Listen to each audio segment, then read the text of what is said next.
You're watching Infinity Tech. Let's get more search visibility using AI. First, use an AI keyword research tool like ChatGPT or Jasper. Ask it to generate a list of long-tail keywords related to your content topic. Next, use AI to analyze the top-ranking pages for your main keyword. Tools like ClearScope or MarketMuse use AI to suggest topics and keywords you should include. Write your content using an AI writing assistant, but always edit it to sound human.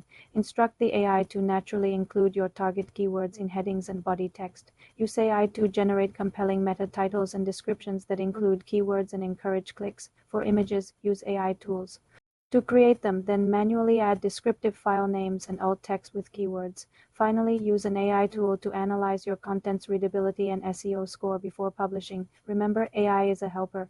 Your unique insight and final polish are what make content rank. For more simple computer tutorials, subscribe to the channel.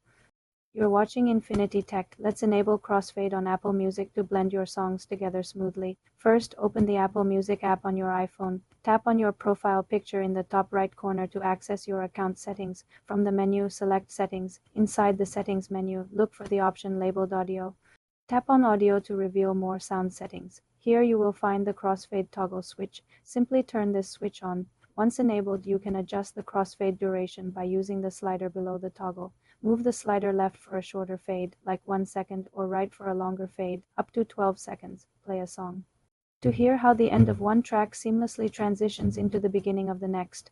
This setting applies to music you stream and also to songs you have downloaded to your library. The crossfade feature works on iPhone and iPad, but is not available on Apple Music for Mac computers. For more simple computer tutorials, subscribe to the channel.